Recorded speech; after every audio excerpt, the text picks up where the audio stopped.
नमः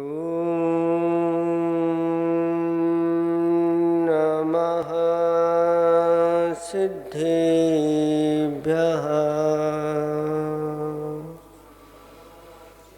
निर्मल्य जल सामान्य है जिनका चंदन से है दियो वचन अक्षत सम अक्षत है श्रद्धा सुमनो सा सुंदर है तन नैवेद्य चरित्र जान है दीपक वसु विधि करते धूप दहन ध्यान सुफल है अर्घ्य समाधि मुनिवर तुमको नित्य नमन अनर्घ्य पद को पाने गुरुवर मेरा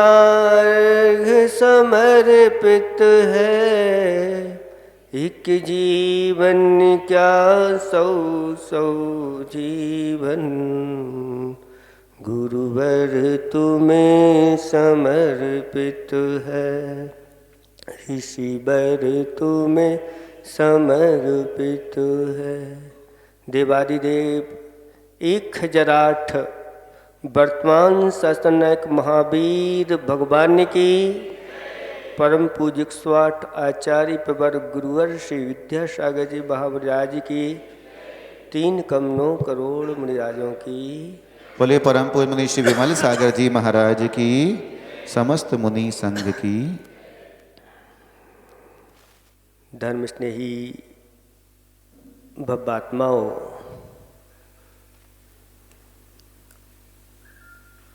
आचार्य भगवंत समंतभद्र स्वामी जिनका नाम सर्वविदित है,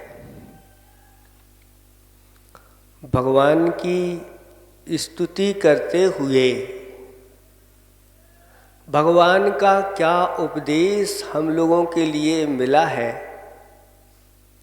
वो सब स्तुति के माध्यम से बहुत बड़ी शिक्षा हमें मिल जाती है। इसलिए शास्त्रों में स्तुति को स्वाध्याय का रूप भी दिया गया है। अलग से अगर स्वाध्याय नहीं कर पाते कोई बात नहीं, आप भगवान की स्तुति करिए, उस स्तुति में स्वाध्याय गर्वित हो जाता है।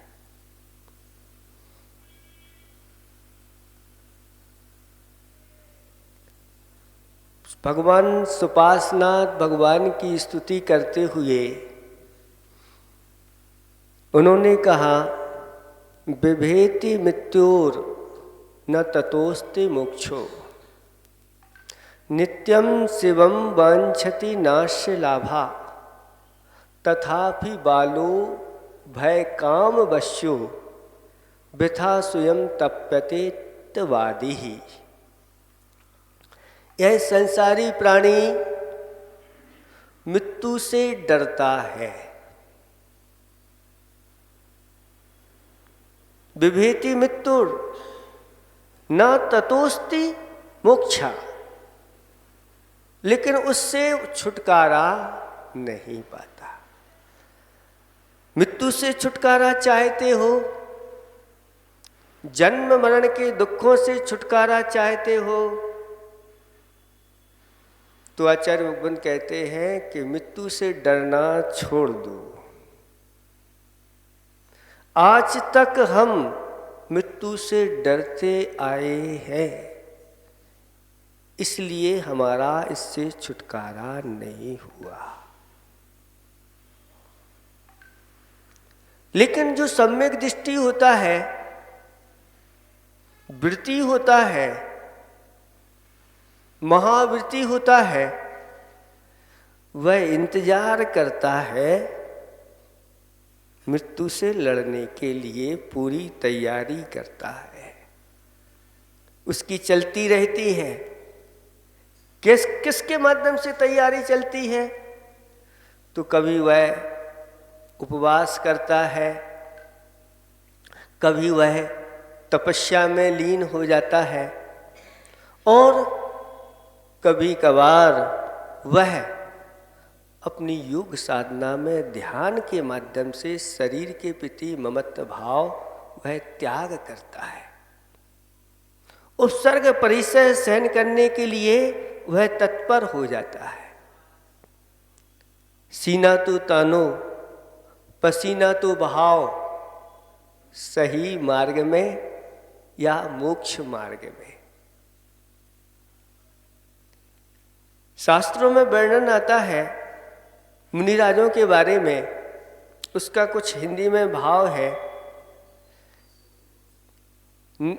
निर्धनता ही धन है जिनका,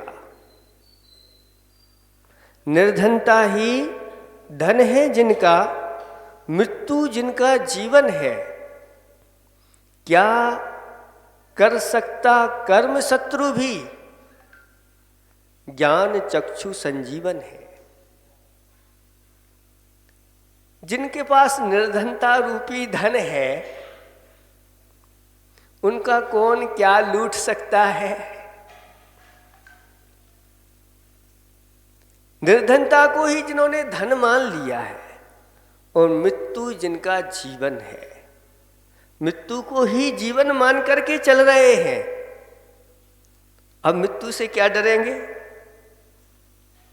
मृत्यु को सहस्र वह बुलाने के लिए तैयार है, आ मैं देखता हूं, एक दिन तुझे मेरे सामने घुटने टेकना पड़ेंगे। तो मृत्यु जिनका जीवन है, क्या कर सकता कर्म शत्रु भी, कर्म शत्रु भी उनका क्या बिगाड़ सकता है? कर्म ही हाथ जोड़ करके चला जाता है, ऐसे लड़ने के लिए तैयार हो जाते हैं। गुरुदेव कैसे उपसर्ग परिचय सहन करने के लिए तैयार हो जाते हैं, और ऐसे तैयार हो जाते हैं, करना कुछ नहीं रहता है, बस अंदर से समता और सहन करना होता है। और ऐसे उपसर्ग परिचय आदि में भी गुरु जी सब सहन करते हैं, और फिर उठ करके ऐसे खड़े हो जाते हैं, चलो कितना चल रहा है। कर्म भी हाथ जोड़ देता है कि इनके सामने हमारा चलने वाला नहीं है। विभेति मृत्युर न ततोस्ति मोक्षो, जब तक मृत्यु से डरते आएंगे, डरते रहेंगे, इससे छुटकारा नहीं मिलने वाला। इसलिए आचार्य भगवंतों ने कहा कि अपने इस मनुष्य रूपी जीवन को, ये जीवन मंदिर के समान है, इस पर अच्छी तरह से व्रत रूपी शिखर बनाओ, फिर अंत में सत संलेखना रूपी उसके ऊपर कलश चढ़ाओ। तो वास्तव में यह जीवन पूज्य बनेगा, और यह आत्मा भी एक दिन आगे जाकर के इन सब जन्म मृत्यु आदि से छुटकारा उसका हो जाएगा। लेकिन व्यक्ति मृत्यु से छुटकारा चाहता है, लेकिन जब मृत्यु आती है तो डर करके भागने लगता है, डॉक्टर के पास पहुंचता है, इधर पहुंचता है, कोई तो बचाओ, 2-4 श्वास हैं वो भी रुक जाए, थोड़ी ऑक्सीजन वगैरह की व्यवस्था कर दो। अब जब जन्म लिया है तो मृत्यु तो पक्की है, फिर डरना क्यों?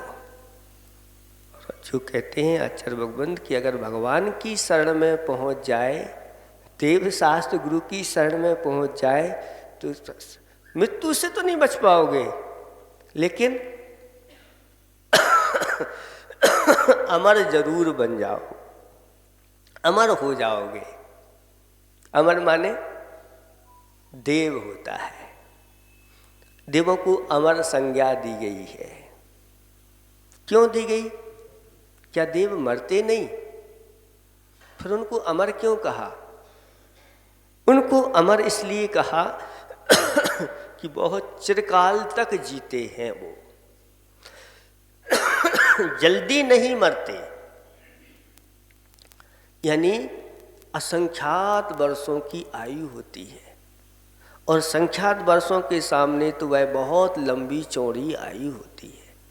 इसलिए जो मृत्यु के सामने खड़ा हो जाता है लड़ने के लिए, वह अमर बन जाता है और एक दिन अजर अमर भी बन जाता है। अब देवों को भी हम अजर अमर कह सकते हैं। देवों को अजर अमर कैसे कहते हैं? अजर का अर्थ होता है जरा से रहित, तो देवों को बुढ़ापा भी नहीं आता, और अमर तो है ही, नाम ही उनको अमर कहते हैं। तो अमर अजर बनाने के लिए मृत्यु से आपको लड़ना पड़ेगा। ये भगवान सुपार्श्वनाथ भगवान ने कहा है, हे भगवान हम आपकी आरती भक्ति कर रहे हैं, आपने ऐसा कहा है। और यह संसारी प्राणी क्या चाहता है? अपना कल्याण चाहता है, सुख चाहता है। बिभेति मृत्यु न ततोस्ति मुक्षु नित्यम शिवम वांछति। हमेशा हमेशा यह सुख चाहता है, कल्याण चाहता है। हे भगवान मुझे मोक्ष की प्राप्ति हो जाए, ऐसा चाहता है। न ततोस्ति मुक्षु नित्यम शिवम वांछति न असलाभा, लेकिन इसका लाभ होता नहीं, प्राप्ति उसकी होती नहीं। ऐसा क्यों? इसकी प्राप्ति क्यों नहीं हो रही है? सुख की प्राप्ति क्यों नहीं हो रही है? तथापि बालो भय काम वश्यो, तो भी यह अज्ञानी प्राणी काम यानी इच्छाओं के वशीभूत होकर के वह सुख नहीं पा रहा है। इधर भय के कारण से मृत्यु से छुटकारा नहीं पा रहा है, और दूसरी तरफ इच्छाओं में उसकी इच्छाएं बढ़ती चली जा रही हैं, और ये इच्छाएं ही तो सारी दुख की कारण है। आप लोगों की इच्छाएं बढ़ रही हैं कि नहीं बढ़ रही? ये वर्धमान कॉलोनी है। कौन सी कॉलोनी है? वर्धमान कॉलोनी इसलिए है कि यहाँ पर वर्धमान भगवान आपके जिनालय में विराजमान है। दूसरे नंबर पर भोपाल वाले भी वर्धमान होते चले जा रहे हैं। इनके लिए पहले कितने छोटे स्थान पर भोपाल था, वह वर्धमान होता चला जा रहा है। आप लोग भी बढ़ते चले जा रहे हैं आगे आगे आगे, और बताते हैं कि कुराना तक पहुंच रही है आप लोगों की रेंज रहने की, धीरे धीरे। और आगे कितने बढ़ोगे? बढ़ते चले जाओ।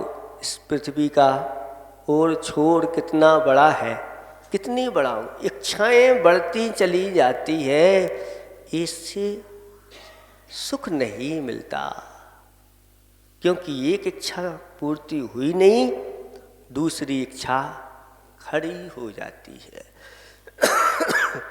तो यह संसारी प्राणी काम इच्छाओं के वशीभूत होकर के दुख उठा रहा है, और चाहता क्या है? सुख चाहता है। तो कैसे सुख मिलेगा? चारों गतियों में कहाँ सुख है? आप ढूंढिए। नरकों में दुख ही दुख है, नरक निगुद में दुख ही दुख है। वहाँ सुख का कोई काम नहीं है, कोई व्यवस्था नहीं है। वहाँ जुटा भी व्यवस्था नहीं सकते। नरक में पहुंच गए। आप सोचें कि हम कुछ अनुकूल वृत्ति बना लें, और जहां आप अनुकूल वृत्ति बनाओगे वहीं प्रतिकूलता और उत्पन्न हो जाती है। ऐसा वातावरण, द्रव्य क्षेत्र काल भाव वहाँ का ऐसा है, सम्यक दृष्टि वहाँ पर नार की है। वह सोचे कि मैं कुछ अच्छा कर लूँ, कुछ अच्छा बोलूँ, लेकिन वहाँ का मुख से अगर अच्छे शब्द बोलने का भी प्रयास करेगा तो अच्छे शब्द वहाँ पर निकलते नहीं है। ऐसी उसके बाद फिर तिरंच गति में आ जाओ तो तिरंचों में दुखी बहु भरमार है, सुख अल्प है। फिर वहां से मनुष्यों में आ जाओ तो मनुष्यों में पंचेंद्रिय संबंधी सुख दुख दोनों उससे ये मिश्रित है। फिर ऊपर उठो, देवों में पहुंचो तो देवों में क्या है? सुख है, इंद्रियजन सुख है, बुढ़ापा वहाँ है नहीं, रोग वहाँ उनको होते नहीं, समशीतोष्ण वातावरण वहाँ रहता है। जो इनकी इच्छाएं होती हैं वो इच्छाओं की पूर्ति हो जाती है। फिर वहाँ दुख क्या है? तो कहते हैं वहाँ मानसिक दुख है। आदि वहाँ नहीं है लेकिन व्याधि है। आदि किसे कहते हैं? नहीं, व्याधि वहाँ नहीं है, आदि है। आदि और व्याधि, व्याधि शरीर में जो रोग हो जाते हैं उनको व्याधि बोलते हैं, और आदि मानसिक जो विकलता होती है उसको व्याधि कहा गया है। तो वहाँ मानसिक विकलता बनी रहती है। दूसरों का वैभव देख करके जो हीन पुण्य वाले देव होते हैं उनको इस प्रकार की मानसिकता कि मुझे ऐसा क्यों मिला, इनको ऐसा क्यों मिला। बराबर रहते हैं तो फिर भी चल जाता है। यहाँ तक कि 16 स्वर्गों में कल्पना चलती है तो फिर मानसिक अनेक विकलताएं होती हैं। लेकिन अगर ऊपर उठ जाते हैं, अहमिंद्र हो जाते हैं, तो अहमिंद्रों में फिर हीना दिखता नहीं होती, सबको बड़ा। अहम इंद्रा, मैं भी इंद्र हूँ, मैं भी इंद्र हूँ। इस प्रकार की व्यवस्था चलती है। चारों गतियों में आचार्य भगवंतों ने दुख बताया है। जिन चारों गतियों से अगर छूटना चाहते हो तो आचार्य भगवंत कहते हैं अपनी इच्छाओं का परिमाण कर लो। यहीं से सुख की परंपरा प्रारंभ हो जाएगी। जो वृत्ति बन जाता है वह अपनी इच्छाओं का परिमाण कर लेता है, और जितना इच्छाओं का परिमाण किया है उसमें भी वह घटाता चला जाता है। और जिसकी जितनी इच्छाएं घटती चली जाती हैं वह उतना ही सुखी माना जाता है। एक राजा बीमार पड़ गया, और ऐसा बीमार पड़ा, अच्छे अच्छे वैद्यों को बुलाया गया, लेकिन वैद्यों की समझ में ही नहीं आ रहा है कि इसको बीमारी क्या है। एक ऐसे वैद्य को बुलाया गया जो शरीर की नहीं मन की चिकित्सा जानता था। आपके यहाँ भी रहते हैं डॉक्टर, मानसिक रोग विशेषज्ञ। जब शरीर की व्याधि पकड़ में नहीं आती तो कहाँ ले जाते हैं? मानसिक रोगी के पास, डॉक्टर के पास ले जाते हैं कि जो मानसिक रोगी है ये हो सकता है इसकी पकड़ में आ जाएगा। और बातों ही बातों में उन वैद्य ने पकड़ लिया कि राजा के पास ये वैभव तो है, लेकिन राजा इतने वैभव से संतुष्ट नहीं है। हमसे बड़े बड़े राजा हैं, मुझे भी उनसे बड़ा राजा बनना है, और मेरा अभी वैभव मेरा राज्य बहुत छोटा है। बस यही उसको व्याधि आदि थी। उस आदि के रोग के लिए फिर उन वैद्य जी ने कहा कि ये राजा बहुत जल्दी ठीक हो जाएंगे, इन्हें ऐसे व्यक्ति की एक ड्रेस ला के दो जो व्यक्ति सुखी हो। सबके यहाँ गए, एक से बढ़कर एक लोग सेठों के यहाँ गए, भैया आपके घर में सभी सुखी हैं, आप तो सुखी हो गए। सब ने बताया हाँ हमारा ये, लेकिन ये दुखी तो है, ये दुख तो है। किसी ने नहीं कहा कि मैं सर्व सुखी हूँ, किसी ने कहा कुछ ना कुछ तो दुख है। ऐसे करते करते जब कोई नहीं मिला तो शाम हो गई और शाम को देखा कि एक व्यक्ति नदी के किनारे एक पत्थर पर बैठ करके चैन की बंसी बजा रहा है। उसके पास जाकर के पूछा क्यों तुम तो सुखी हो? तो वह कहता है हाँ मैं सुखी हूँ, मुझे कोई किसी प्रकार की चिंता नहीं, तभी तो यहाँ बैठ करके चैन की बंसी बजा रहा हूँ। तो उससे कहा लाओ तुम अपने कपड़े दे दो। तो वह कहता है भैया मैं एक लंगोटी में हूँ, मेरे पास कपड़े होते तो मैं चैन की बंसी नहीं बजा पाता। उनकी ही धुलाई आदि में शादी में चिंता होती, कल क्या होगा, गंदे हो जाएंगे आदि आदि। तो आचार्य भगवान कहते हैं कि जिसकी जितनी इच्छाएं कम होती चली जाती हैं, जिसके जीवन में जितना संतोष आता चला जाता है, वह उतना ही सुखी होता चला जाता है।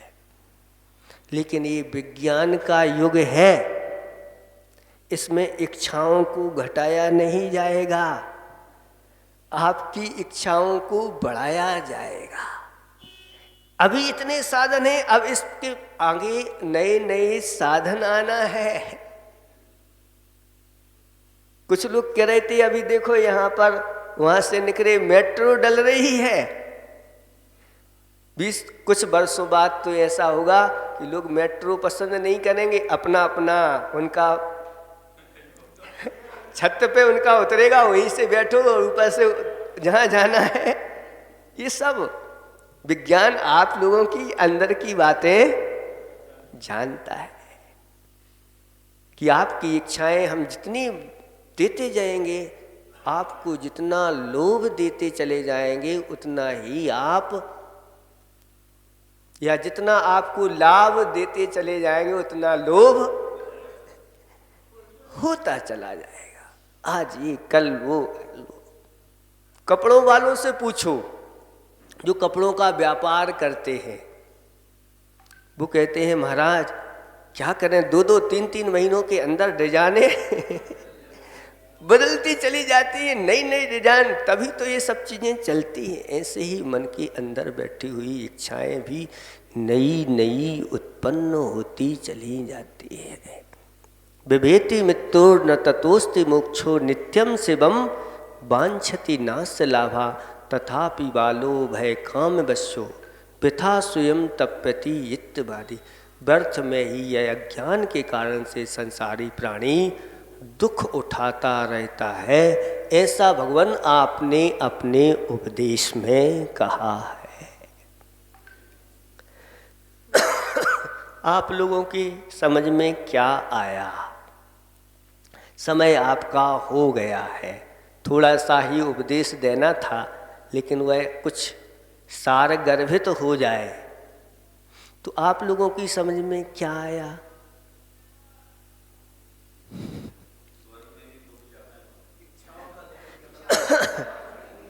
दो चीजें मात्र हमने बताई हैं, और दो चीजें अगर आपने कंट्रोल कर ली तो बस संसार से बेड़ा पार है। नहीं तो अनादि काल से पंच परावर्तन करते आए हैं, अनंतों बार नरकों में गए हैं, अनंतों बार त्रियंचों में, मनुष्यों में, देवों में, सब चीजें हमें सब मिल चुकी हैं। लेकिन आचार्य भगवंत कहते हैं अभी तक हमारे लिए नहीं मिला है तो मृत्यु से छुटकारा नहीं मिला है। इसलिए मृत्यु से छुटकारा चाहते हो तो अपने आप को संयमित बनाओ, अपने आप को व्रतों से सुरक्षित कर लो, और व्रतों से सुरक्षित करते हुए अंत समय भगवान का नाम लेते हुए, ये सब कुछ छोड़ते हुए प्राण निकले तो सही आपका मनुष्य जीवन सार्थक हो गया।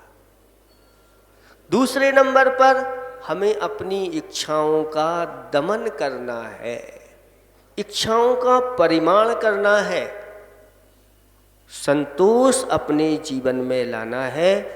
दुनिया कहाँ भाग रही है, उस दुनिया को देख करके अगर उनके पीछे भागोगे तो वह भीड़ चाल कहलाती है। भीड़ बहुत ग्रुप में चलती है और सामने गड्ढा है, एक भीड़ गिरी तो दूसरी भी उसी में गिरती गिरती गिरती गिरती सब गिरती चली जाती हैं। सोच विचार किसी प्रकार से नहीं होता। लेकिन आप सब लोगों ने जैनेन्द्र भगवान के कुल में जन्म लिया है, बुद्धि संपन्न आप लोग हैं। उसके साथ साथ हमारे जैनेन्द्र भगवान ने विवेक बताया है, उस विवेक को अगर अपने जीवन में उतार लिया तो कहते हैं बेड़ा पार हो जाएगा। और अगर विवेक आपके पास नहीं है तो गड्ढे में हमारी गाड़ी जाकर के गिर जाएगी। ऐसे समंतर भद्र स्वामी ने एक ही श्लोक के माध्यम से हमारी आंखें खोली हैं। ऐसे 100 लगभग 43 श्लोक प्रमाण उन्होंने 24 भगवान की स्तुति की है। उसके अर्थ में चले जाओ तो बहुत बड़ा स्वाध्याय होता है और हमें एक अच्छी दिशा मिलती चली जाती है। इसलिए ये दो काम अपने जीवन में आप लोगों को जरूर करना है। एक तो समाधि मरण, दूसरा अपनी इच्छाओं पर कंट्रोल करना है। जो इन दो चीज़ों को कर लेता है वह अपने यथार्थ सुख को प्राप्त कर लेता है। आप सभी लोग यथार्थ सुख को प्राप्त करें। इन्हीं भावना के साथ अहिंसा परमो धर्म की।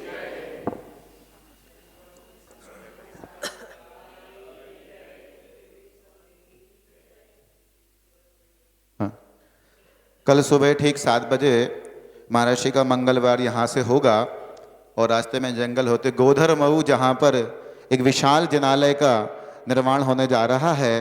कल प्रातःकालीन बेला में ठीक 8 बजे वहाँ पर महाराष्ट्री पहुँचेंगे और महाराष्ट्री सत्संग के सानिध्य में शिलान्यास समारोह वहाँ पर रखा गया है। प्रातः